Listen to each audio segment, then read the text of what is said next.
कल्पना कीजिए 15 अगस्त 1947। At the stroke of the midnight hour, when the world sleeps, India will awake to life and freedom. आजादी का पहला दिन, लेकिन भारत अभी भी पूरा नहीं। 562 छोटे बड़े राज्य, अपने अपने राजा, अपने अपनी सेना। कोई पाकिस्तान ज्वाइन करना चाहता है तो कोई स्वतंत्र रहना चाहता है। देश टुकड़ों में बिखरने की कगार पे खड़ा।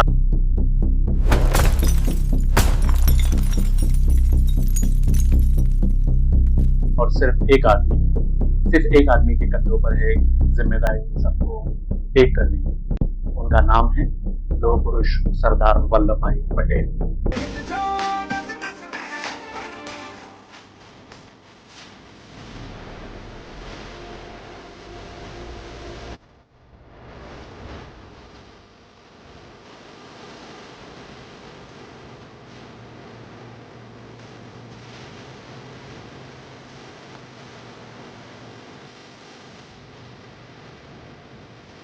आज की हमारी कहानी उस लौह पुरुष की है जिन्होंने सिर्फ 3 साल में वो कर दिखाया जो सबको असंभव लग रहा। ये कहानी है एक सेल्फ मेड एडवोकेट की जो बने इंडिया के पहले deputy prime minister, home minister और मिनिस्टर ऑफ स्टेट्स। ये कहानी है उस मास्टर स्ट्रोक की जिसने आधुनिक भारत का नक्शा बना दिया। इस वीडियो के अंत में मैंने लौह पुरुष सरदार वल्लभ भाई पटेल का 10 मिनट का भाषण अटैच किया है। आप प्लीज उसे सुने ताकि आपको पता चले पाकिस्तान, भारत और बाकी शासकों के बारे में उनके विचार कितने स्पष्ट थे। 1875 में गुजरात के नाडियाद में किसान परिवार में जन्म हुआ वल्लभ भाई जवेर भाई पटेल का। पिता का नाम था जवेर भाई पटेल और माँ का नाम था लाडवा। ये लेवा पाटीदार कम्युनिटी से थे जो मुख्यतः खेती करते थे और उनकी economic condition lower middle class की थी। सबसे बड़ी बात, इनके परिवार में पढ़ाई लिखाई की कोई ट्रेडिशन नहीं। वल्लभ भाई का बचपन काफी संघर्ष से भरा रहा।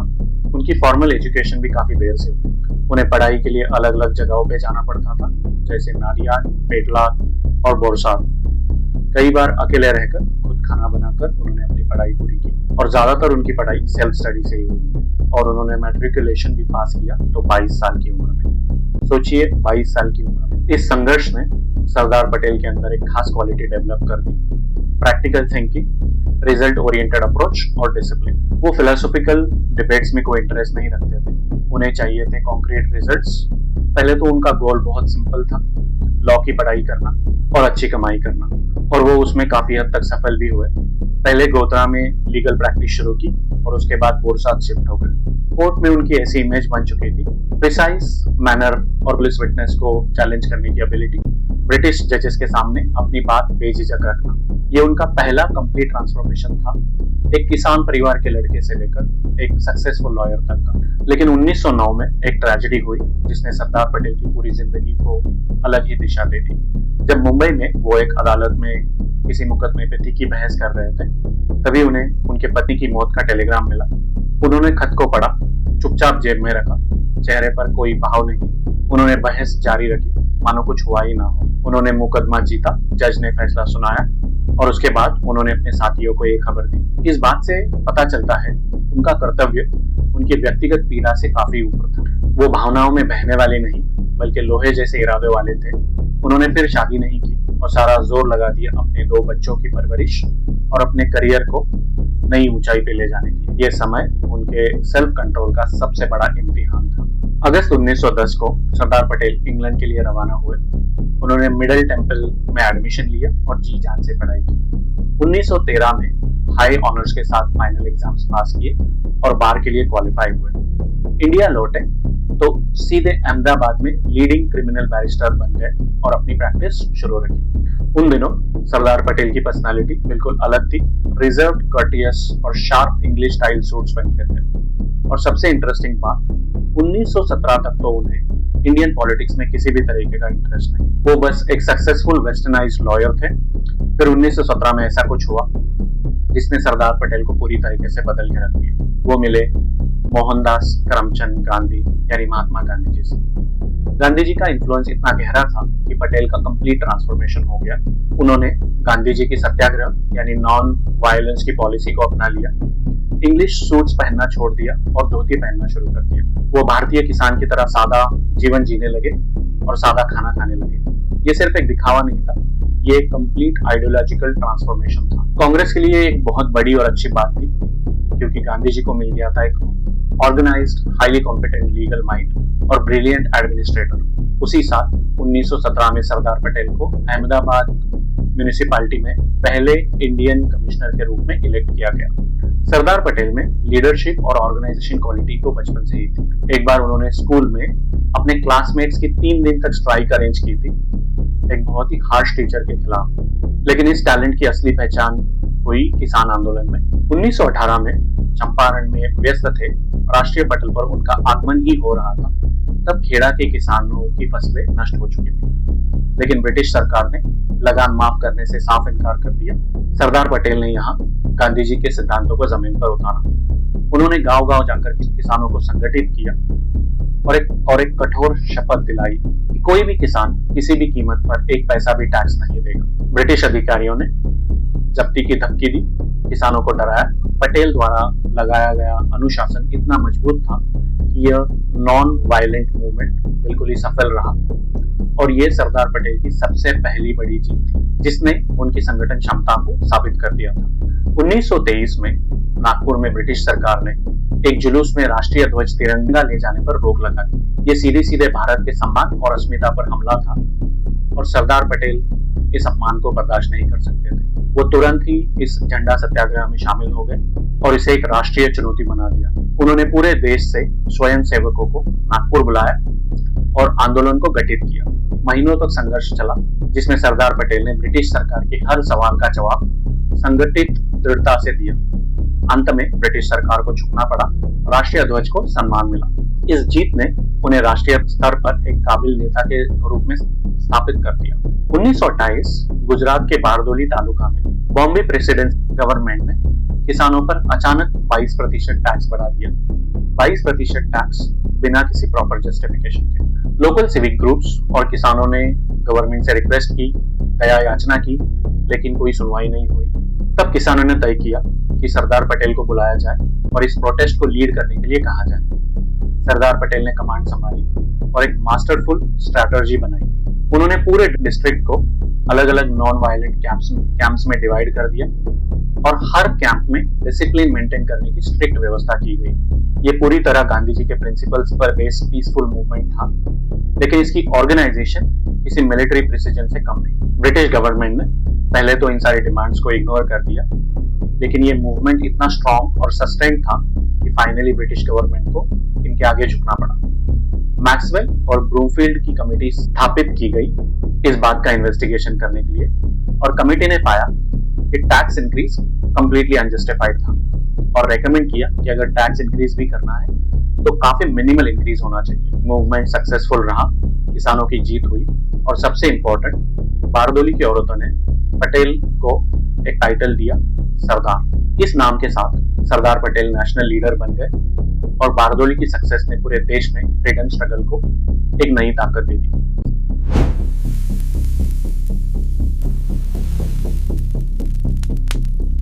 सरदार पटेल अब भारत के सबसे इंपॉर्टेंट लीडर्स में से एक थे। लेकिन सवाल ये है, जो आदमी इतना सक्सेसफुल था, इतना पॉपुलर था कांग्रेस पार्टी में, क्या वही बनना चाहिए था इंडिया का पहला प्राइम मिनिस्टर? आइए जानते इस कंट्रोवर्शियल डिसीजन को जिसने इंडिया की हिस्ट्री की डायरेक्शन ही बदल दी। इससे पहले हम उस निर्णायक क्षण पर आए, हमें 1933 के एक पारिवारिक और राजनीतिक टकराव को याद करना होगा। 22 अक्टूबर 1933 को सरदार पटेल के बड़े भाई विट्ठल भाई पटेल का वियना में निधन हुआ। लेकिन उनकी मृत्यु के बाद उनकी वसीयत ने एक बड़ा विवाद खड़ा कर दिया।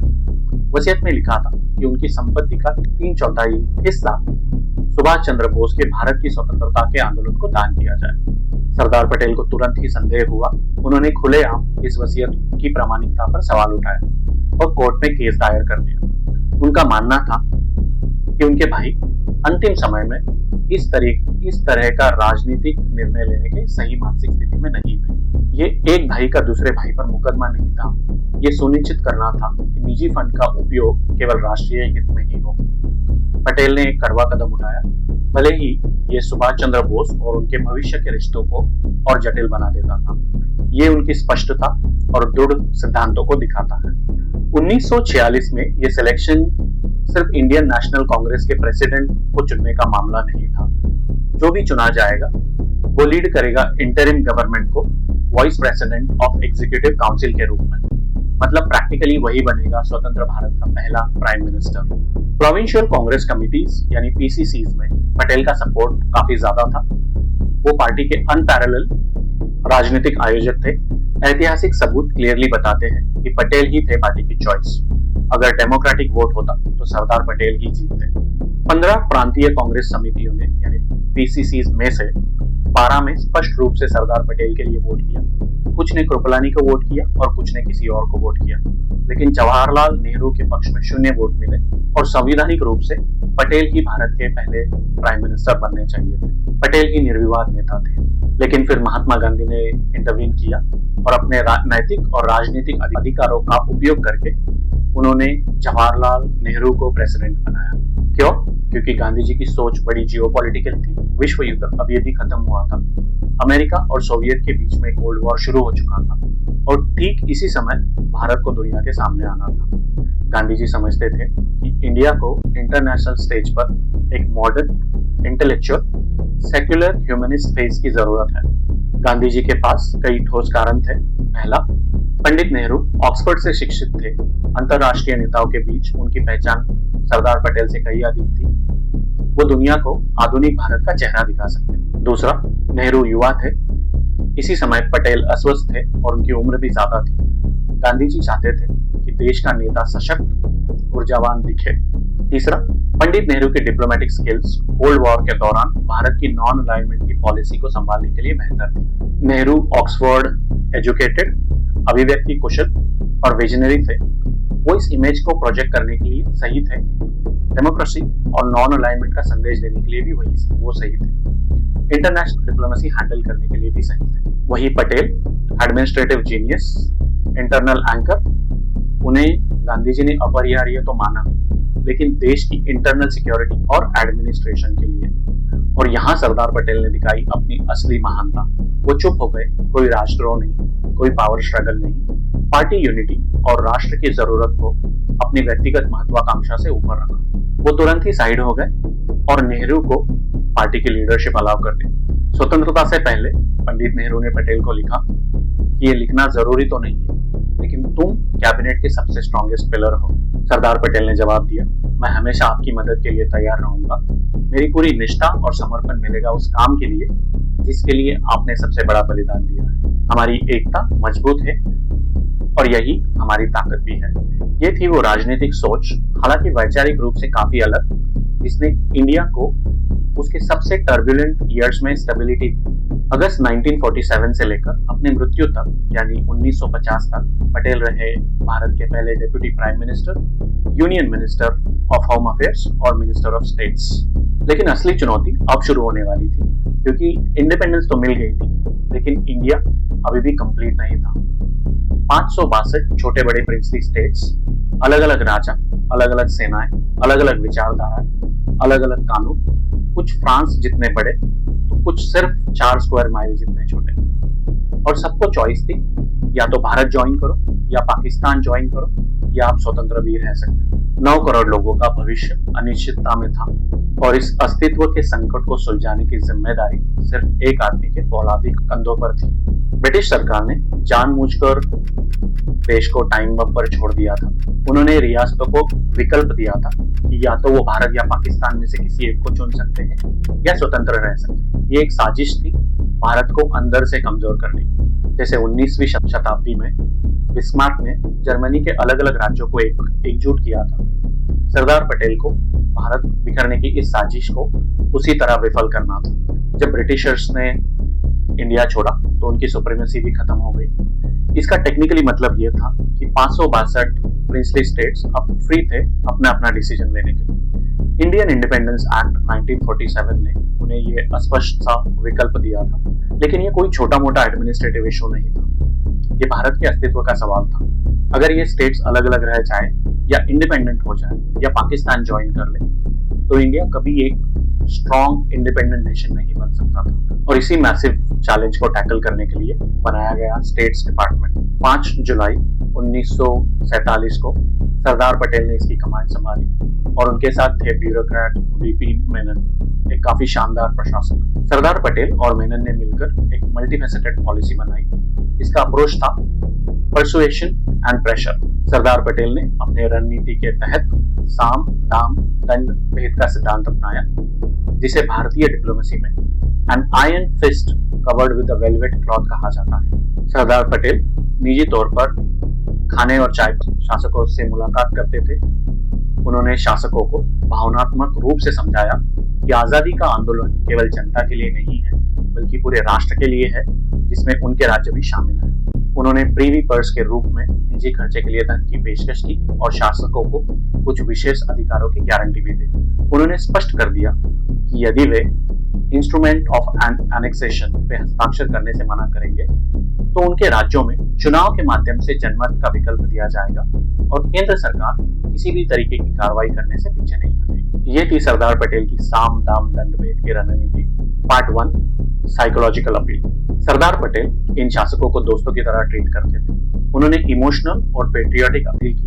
उन्होंने समझाया कि एक्सेशन यानी इंडिया में शामिल होना सिर्फ इंडिया के लिए नहीं, बल्कि उनके अपने राज्यों के भविष्य के लिए भी अच्छा है। उन्होंने उन्हें सिक्योरिटी कंसर्न्स को समझाया। पार्ट 2, कॉन्स्टिट्यूशनल इंस्ट्रूमेंट्स यानी instrument of accession. VP Menon की सुलह करने वाली अप्रोच बहुत ही क्रिटिकल थी। इंस्ट्रूमेंट ऑफ एक्सेशन में इनिशियली सिर्फ 3 स्ट्रेटेजिक एरिया का कंट्रोल मांगा गया था: डिफेंस, फॉरेन अफेयर्स और लाइन ऑफ कम्युनिकेशन यानी ट्रांसपोर्ट और कम्युनिकेशन। बाकी सारे अधिकार प्रिंसेस के पास रहते थे, इसीलिए क्लॉज 8 काफी इंपॉर्टेंट था। इसने गारंटी दी थी कि जो एरिया एक्सप्लिसिटली भारत सरकार को नहीं दिए गए, उनमें रूलर्स की ऑटोनॉमी प्रोटेक्टेड रहेंगी, यानी उनके अधिकार जो है उनको प्रोटेक्शन मिलेगा। इससे उन सब शासकों को काफी पीस ऑफ माइंड मिली। पार्ट 3, इंसेंटिव्स और गारंटीज। स्ट्रैटेजी में और भी बेनिफिट्स रूलर्स के लिए, जैसे एक्स्ट्रा टेरिटोरियल राइट्स की प्रोटेक्शन, इंडियन कोर्ट से इम्यूनिटी, कस्टम ड्यूटी से एग्जम्पशन और ब्रिटिश ऑनर्स के लिए एलिजिबिलिटी। लॉर्ड माउंटबेटन को भी इस डिस्कशन में डिप्लॉय कर दिया गया था और उन्होंने शासकों को समझाया कि ये डॉक्यूमेंट्स उन्हें प्रैक्टिकल इंडिपेंडेंस ही देते हैं। साथ में सटल वार्निंग भी दे दी कि अगर उन्होंने इस डॉक्यूमेंट को एक्सेप्ट करने में देरी कर दी तो इसके बाद के नियम इतने फायदेमंद या कम फायदेमंद हो सकते हैं। Part 4, stand still agreement. Stand still agreement का मतलब था कि प्री इंडिपेंडेंस एडमिनिस्ट्रेटिव लिंक्स बने रहे, लेकिन पटेल ने उसे स्ट्रेटेजिकली यूज किया, एक नेगोशिएशन के टूल की तरह। स्टेट्स डिपार्टमेंट ने साफ कह दिया कि हम स्टैंड स्टिल अग्रीमेंट्स पे सिर्फ उन स्टेट्स के साथ साइन करेंगे जो पहले इंस्ट्रूमेंट ऑफ एक्सेशन को साइन करेंगे। ये एक पावरफुल इकोनॉमिक और एडमिनिस्ट्रेटिव प्रेशर था। ये डिप्लोमेटिक स्ट्रैटेजी काफी हद तक सक्सेसफुल रही। कई सारे स्टेट्स ने पीसफुली इंडिया ज्वाइन कर लिया, लेकिन कुछ तो लातों के भूत थे जो बातों से नहीं मानने वाले थे। वहां सरदार पटेल ने फौलादी मुट्ठी का इस्तेमाल किया। सरदार पटेल ने क्लियर कर दिया था कि वो शांति चाहते हैं, लेकिन अगर शासक उनके रिक्वेस्ट का जवाब नहीं देंगे तो उनके लिए अलग ट्रीटमेंट दी जाएगी। 3 राज्य थे जो भारत के लिए सबसे बड़ी चुनौती बने: ट्रावनकोर, जूनागढ़ और हैदराबाद। इन तीनों राज्यों में अलग अलग प्रॉब्लम्स थी और इन तीनों में सरदार पटेल ने अलग अलग टैक्टिक्स का यूज किया, सब एक ही गोल के लिए, भारत की एकता। Case 1, Travancore. Travancore south India का एक मेजर स्टेट था। इसके रूलर ने डिक्लेयर कर दिया था कि वो स्वतंत्र रहना चाहते थे, क्योंकि उनके पास समुद्री तट पर एक महत्वपूर्ण रणनीतिक स्थान था। सबसे महत्वपूर्ण, उनके क्षेत्र में थेरियम का काफी बड़ा भंडार था और ट्रावनकोर के दीवान सीपी रामास्वामी अय्यर इन खनिजों को वेस्टर्न पावर्स को बेचकर धन कमाना चाहते थे। भारी शक्तियां भी प्रॉक्सी के जरिए उन्हें समर्थन दे रही थी। इसी उम्मीद में यह एक स्वतंत्र राज्य बन जाएगा, इसे भारत के खिलाफ इस्तेमाल किया जा सकता है। सरदार पटेल ने चिलिंग वार्निंग्स भेजी। उन्होंने दीवान से कहा कि ये एक स्वतंत्र रहना एक जियोपॉलिटिकल आत्महत्या होगी। आगे दीवान अय्यर पर एक आतंकवादी हमला हुआ और ये स्पष्ट संकेत था कि केंद्र सरकार किसी भी अलगाववादी चुनौती को बर्दाश्त नहीं करेगी। इस दबाव से दीवान का हटवा टूट गया और ट्रावनकोर भारत में शामिल हो गया। केस 2, जूनागढ़। गुजरात का एक राज्य, सितंबर 1947 में इसका संकट शुरू हुआ इस स्टेट की मेजॉरिटी पॉपुलेशन हिंदी थी, लेकिन रूलर नवाब मुस्लिम था। नवाब ने पाकिस्तान के साथ एक्सेशन साइन कर दिया और नवाब का नाम था मोहब्बत खान। जियोग्राफिकली ये काफी बड़ी विडंबना थी। जूनागढ़ किसी भी बॉर्डर पे पाकिस्तान से कनेक्टेड था ही नहीं, लेकिन लीगली यह शासक का हक था कि वो इंडिया या पाकिस्तान में से किसी एक को चूज कर सकता है। सरदार पटेल अग्रेसिवली डिमांड करने लगे कि एक्सेशन का डिसीजन स्टेट के लोगों को लेना चाहिए, ना सिर्फ शासक को, और यही सिविल और राजनीतिक उथल पुथल शुरू हो गया। आगे भारत ने हस्तक्षेप किया। नवाब मोहब्बत खान ने 2 महीनों तक सरदार पटेल के किसी भी अनुरोध का जवाब नहीं दिया और पाकिस्तान के साथ विलय की घोषणा कर दी। जनता में विद्रोह भड़क उठा। केंद्र सरकार और सरदार पटेल ने भी इस जन आक्रोश का समर्थन किया। जूनागढ़ में श्यामलदास गांधी के नेतृत्व में एक आरजी हुकूमत यानी अस्थायी सरकार का गठन हुआ, और जब स्थिति नियंत्रण से बाहर हो गई तो जूनागढ़ का नवाब मोहब्बत खान अपना निजी खजाना और अपने सबसे प्रिय 100 से अधिक कुत्ते लेकर कराची भाग गया। नवंबर 1947 में भारतीय सेना ने प्रशासन संभाला। इसके बाद फरवरी 1948 में जनमत कराया गया। इस जनमत के नतीजों ने भारत की कार्रवाई पर लोकतंत्र की मुहर लगा दी। भारत के पक्ष में 1,90,870 वोट पड़े, जबकि पाकिस्तान के पक्ष में 91। केस 3 हैदराबाद। और अब आता है सबसे बड़ा चैलेंज, हैदराबाद। ये एक बड़ा लैंडलॉक्ड स्टेट था। निजाम मीर ओस्मान अली खान बहुत ही अमीर और पावरफुल था। पॉपुलेशन ज्यादातर हिंदू थी, लेकिन रूलर या शासक मुस्लिम था। निजाम उस समय के सबसे धनी व्यक्तियों में से एक था।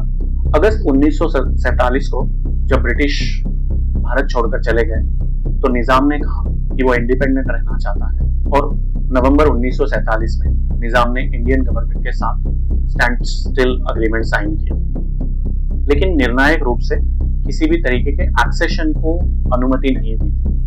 वो अपनी खुद की करेंसी, खुद की सेना, खुद का संविधान और खुद का अलग देश बनाना चाहता था। पटेल इसे देख रहे थे और उनका कहना था कि स्वतंत्र हैदराबाद भारत के पेट में एक कैंसर की तरह है। ये खतरा था देश की इंटीग्रिटी और सिक्योरिटी के लिए। सिचुएशन और भी बिगड़ गई जब रजाकार मूवमेंट शुरू हुआ। रजाकार एक प्राइवेट उग्रवादी संगठन थे। ये MIM का एक एक इस्लामिक पॉलिटिकल पार्टी थी, इसका आर्म्ड विंग था। रजाकार्स का ऑब्जेक्टिव था कि निजाम के रूल को जारी रखना, हैदराबाद के भारत में विलन को विरोध करना। वो चाहते थे कि हैदराबाद को एक इंडिपेंडेंट इस्लामिक स्टेट बनाया जाए। इस मूवमेंट को कासिम रजवी ने लीड किया था और उनके लीडरशिप में ये मूवमेंट काफी अग्रेसिव हो गया था। उनका स्लोगन था, हंस के लिया है पाकिस्तान, लड़के लेंगे हिंदुस्तान। रजाकार्स ने अधिकांश हिंदू जनता के खिलाफ व्यापक हिंसा शुरू कर दी। उन्होंने हिंदुओं को निशाना बनाया और उनका शोषण किया। और हैदराबाद की इस इशू पर सबसे क्लियरली पहली बार दिखा नेहरू और पटेल का philosophical difference. Prime minister Nehru काफी कॉशियस थे मिलिट्री एक्शन के बारे में। उनका अप्रोच था कि इसे डिप्लोमेटिक तरीके से संभाला जाए।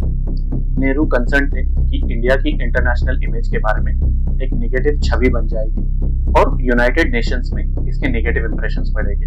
दुनिया क्या सोचेगी, ये सब उनके मन में था। लेकिन पटेल का कहना काफी क्लियर था, आंतरिक स्थिरता सर्वोपरि है और वो नॉन निगोशिएबल है।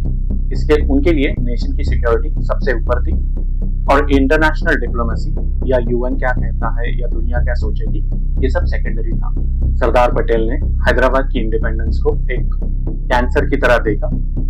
उनका एनालिसिस था कि अगर हैदराबाद एक सेपरेट स्टेट बन गया तो ये बाल्कनाइज्ड डेक्कन बन सकता है और ये फॉरेन प्रॉक्सीज को इनवाइट कर सकता है। और यहीं पे शुरू हुआ ऑपरेशन पोलो। जब सारे राजनीतिक प्रयास विफल हो गए और रजाकार्स की हिंसा चरम पे पहुंच गई तो पटेल ने ऑर्डर दिया मिलिट्री ऑपरेशंस का। 13 सितंबर 1948 को ऑपरेशन पोलो लॉन्च हुआ। ऑफिशियली इसे पुलिस एक्शन कहा गया था। इस ऑपरेशन को यह नाम मिला क्योंकि निजाम के पास अकेले हैदराबाद में 19 पोलो ग्राउंड्स थे। ये भारत का एक इंटरनल इशू था और इंडियन आर्म्ड फोर्सेस तेजी और निर्णायक रूप से आगे बढ़ रहे थे। निजाम की फोर्सेस और रजाकार इंडियन फोर्सेस के सामने साफ हार गए। ऑपरेशन पोलो सिर्फ 5 दिन चला। 17 सितंबर 1948 को निजाम के प्राइम मिनिस्टर ने रिजाइन कर दिया और निजाम ने सीज फायर का ऑर्डर दे दिया, हार मान ली। 18 सितंबर को हैदराबाद आर्मी ने ऑफिशियली इंडियन आर्मी के सामने सरेंडर कर दिया और इस पूरे ऑपरेशन पोलो का नेतृत्व किया था JN चौधरी ने। इसके बाद सरदार पटेल ने एक सोफिस्टिकेटेड राजनीतिक कदम उठाया। उन्होंने फोर्स का यूज करके एकीकरण इंश्योर किया, लेकिन इसे पूरे इंटरनेशनल मीडिया में किसी भी तरीके की जीत की तरह नहीं दिखाया गया। आगे निजाम को राज प्रमुख यानी सेरेमोनियल हेड के रूप में रिटेन किया गया, जो एक जरूरी कदम था ताकि जीत को सहिष्णुता के साथ संतुलित किया जा सके और ये किसी भी तरीके का मिलिट्री ऑपरेशन या मिलिट्री एक्सेशन ना लगे। जम्मू और कश्मीर एक काफी बड़ा एरिया था, महाराजा हरि सिंह द्वारा शासित किया जा रहा था। वहां की पॉपुलेशन मुस्लिम थी और महाराजा हरि सिंह चाहते थे कि वो अलग और इंडिपेंडेंट रहे। वो अपने राष्ट्र को एक स्विट्जरलैंड की तरह अलग बनाना चाहते थे। वो जम्मू कश्मीर को स्विट्जरलैंड बनाना चाहते थे। 22 अक्टूबर 1947 पाकिस्तान ने जम्मू कश्मीर में ट्राइबल रेडर्स के माध्यम से अटैक किया और महाराजा हरि सिंह घबरा गए। अक्टूबर के अंत में उन्होंने भारत से मदद मांगी। सरदार पटेल ने मदद भेजने से पहले महाराजा से इंस्ट्रूमेंट ऑफ एक्सेशन यानी IOA पे साइन करवाया और विलय पत्र पर हस्ताक्षर होते ही भारत की सेना तुरंत ही एक्शन में आ गई। उस समय के रक्षा मंत्री सरदार बलदेव सिंह ने इस ऑपरेशन का नेतृत्व किया और ये सुनिश्चित किया कि भारतीय सेना तुरंत ही श्रीनगर पहुंचे। लेकिन यहाँ फिर से एक राजनीतिक विलंब हुआ। नेहरू चाहते थे कि इस मामले को डिप्लोमेटिक वे से निपटाया जाए। उन्होंने इस इशू को यूनाइटेड नेशंस में ले जाके डिस्कस करना चाहा। पटेल का कहना स्पष्ट था कि यह पाकिस्तान द्वारा किया गया एक सैन्य हमला है, जिसका जवाब सैन्य ऑपरेशन से दिया जाना चाहिए और किसी भी कब्जा किए गए हिस्से को तुरंत ही वापस लिया जाए और जब तक कि जम्मू कश्मीर पूरा आजाद ना हो जाए। लेकिन पटेल की इच्छा के विरुद्ध यह मुद्दा UN में चला गया, जिसने इस समस्या को एक परमानेंट वर्ल्ड डिस्प्यूट बना के रख दिया है, जिससे हम आज तक लड़ रहे हैं। इसके अलावा सरदार पटेल विभाजन के समझौते के तहत पाकिस्तान को 55 करोड़ की राशि देने के भी सख्त खिलाफ थे। उनका कहना था जब पाकिस्तान हमलावर है तो उन्हें हम पैसा क्यों दें। लेकिन महात्मा गांधी ने इस मुद्दे पर आमरण उपोषण शुरू कर दिया और राष्ट्रपिता के नैतिक दबाव के आगे पटेल को चुप रहना पड़ा।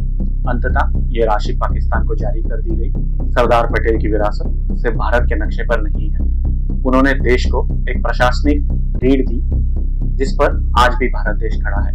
उन्होंने स्टील फ्रेम को स्वतंत्र भारत के लिए एक मजबूत लौह स्तंभ में बदल दिया। अखिल भारतीय सेवाएं यानी इंडियन एडमिनिस्ट्रेटिव सर्विस और Indian police service Sardar Patel की ही देन है। सरदार पटेल ने अधिकारियों को निर्देश दिया कि सरकारें आती जाती रहेंगी, लेकिन आप राष्ट्र के प्रति तटस्थ और ईमानदार रहेंगे। आप भारत की एकता के रक्षक हैं। सरदार पटेल निस्वार्थ सेवा का एक जीता जागता प्रमाण है।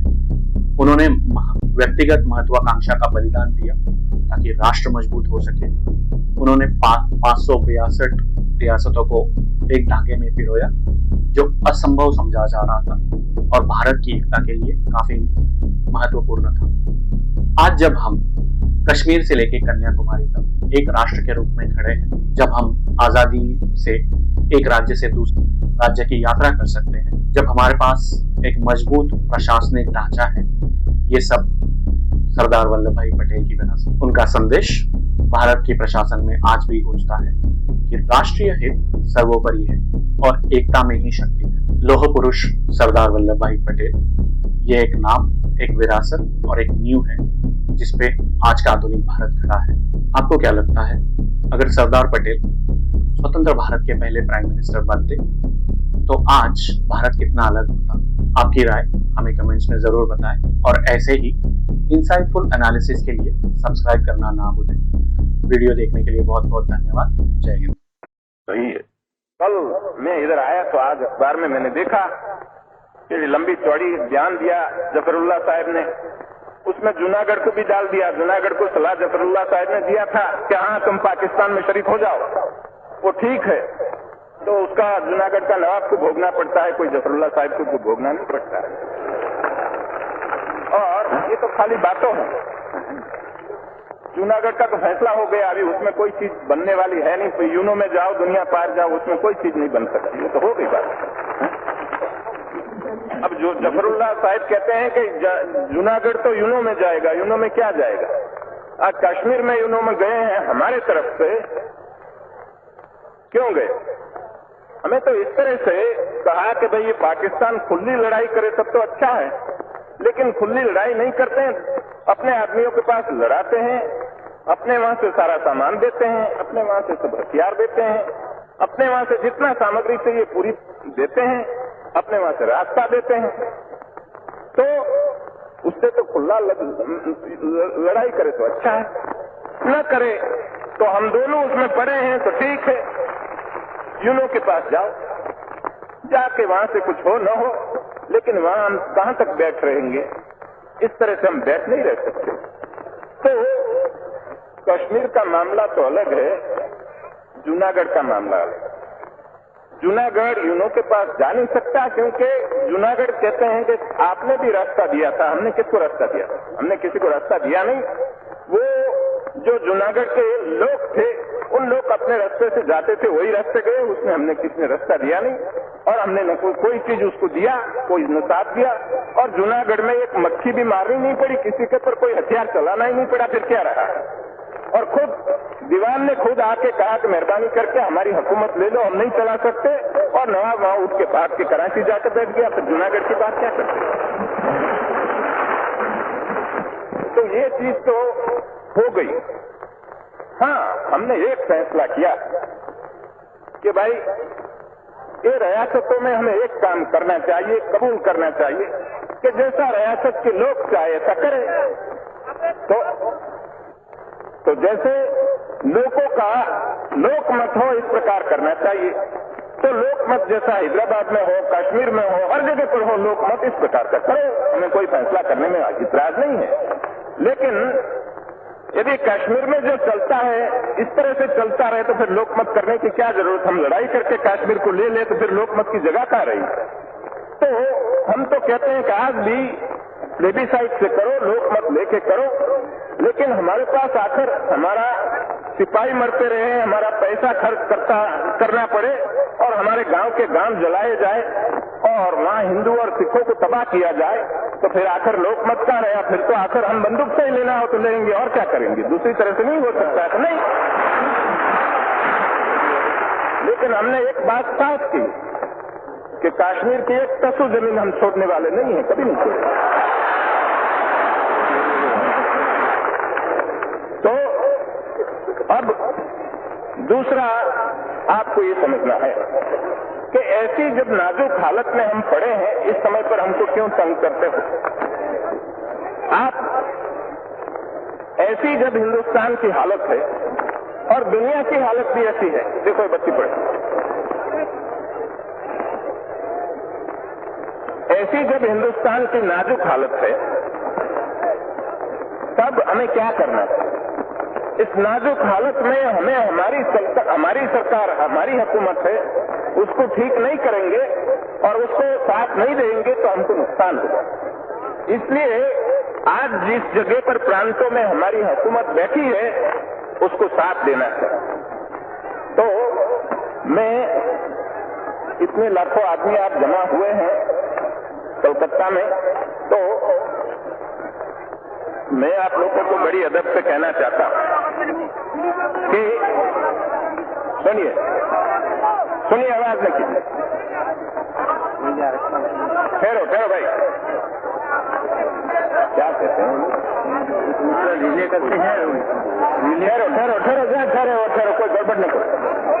तो आप लोग हिंदुस्तान की ऐसी नाजुक हालत में इतने लाखों आदमी कलकत्ता में जमा हो गए हैं, तो आपको एक हमारा मैसेज ले जाना चाहिए और सबको पहुंचाना चाहिए कि आज हमारी बहुत नाजुक हालत है। उस हालत में हमें न कोई हड़ताल करनी चाहिए, न कोई तूफान करने का कोई मौका पैदा करना चाहिए, सबको मिलजुल के काम करना चाहिए।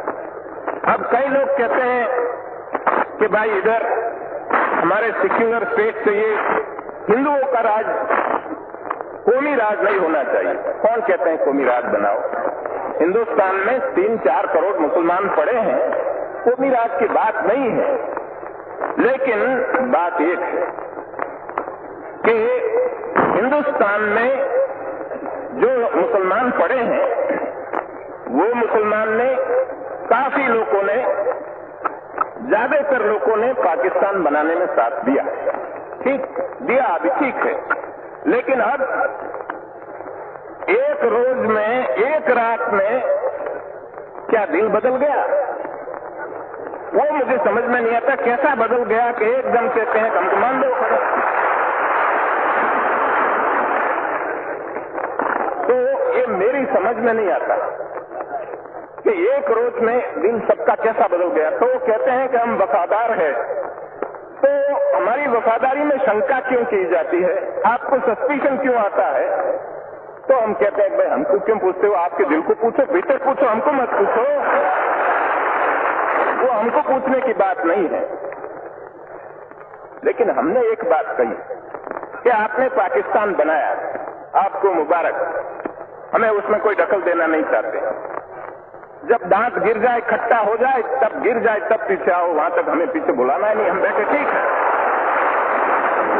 कोई कहते हैं कि हम आखिर पाकिस्तान और हम एक हो जाए। मैं कहता हूं कि मेहरबानी करके ऐसी बात न करो, वहां बैठे रहने दो। उससे बहुत नुकसान है, वहां बैठे रहने दो, करने दो उनको, पाकिस्तान अच्छा बनाने दो। पाकिस्तान जब स्वर्ग बन जाएगा, हमको उसकी ठंडी हवा लगेगी, ठीक है, अच्छा। तो आप लोग क्यों ऐसा कहते हो? उनको शंका पैदा होती है, ऐसी बात हम क्यों करें? मजबूत बनाओ, तगड़ा बनाओ, पाकिस्तान हमारा पड़ोसी मजबूत होता है, बहुत अच्छी बात है, तो हमको कोई नुकसान नहीं है, वो ठीक है। लेकिन बहुत दफे ऐसा कहा गया कि पाकिस्तान मिटाने के लिए, उसको बर्बाद करने के लिए हमारे दुश्मन लोगों ने कॉन्स्पिरेसी की। मैं पाकिस्तान के लीडरों को बार बार कहना चाहता हूं कि पाकिस्तान का कोई भी दुश्मन हो और कोई भी कॉन्स्पिरेसी हो तो पाकिस्तान में पड़ी है, बाहर कोई नहीं है, वहां भीतर पड़ी है। जितने दुश्मन है वहां इधर कोई नहीं है। हम उनका कोई बुरा नहीं चाहते हैं। क्यों हम बुरा चाहे? हमने राजी खुशी से तुमको दे दिया कि जाओ तुम पाकिस्तान बनाओ। लेकिन यदि हमारी आंख में धूल फेंकने के लिए कोई आवे तो हम कहते हैं कि इस तरह से हम नहीं चलने देंगे, ये काम नहीं चलेगा।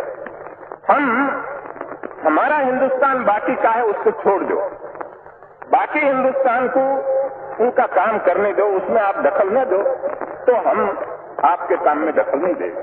तो आप देख लीजिए, हमने फैसला किया तो जितनी चीज थी उस चीज में उदारता से हमने उनको जितना इनका हिस्सा था उससे ज्यादा भी देने के लिए हमने कोशिश की। लेकिन जब हमने उनका रुपया देने का किया, उस समय पर हमने कहा कि आपको यदि 500 करोड़ रुपया चाहिए और इतना हिस्सा हमारा चाहिए तो हम देने के लिए, आपका हक हो न हो, ज्यादा हम देने के लिए भी तैयार है। लेकिन मैंने लिख के दिया था कि यदि ये रुपये से गोली चलानी हो कश्मीर में तो हम इस तरह से रुपया नहीं देंगे। हाँ, तुम्हारे में ताकत हो ले जाओ, ठीक है, लेकिन हम खुशी से रुपया तो तब देंगे कि जब ये फैसला सब हो जाए तो आपका रुपया है, हम उसमें कोई दखल नहीं देंगे। हमने आपके साथ मिलके एक फैसला किया तो एक कंसेंट डिक्री है, ये तो कोर्ट में जाना न पड़े, लेकिन आपस में बैठ के हमने फैसला कर दिया। तो तुम्हारी डिक्री कब बजेगी? जब ये हुक्मनामा तो तब बजेगा कि जब हमारा फैसला हो जाए। तो कश्मीर का फैसला हो जाए, उस रोज पैसा ले जाओ तुम्हारा।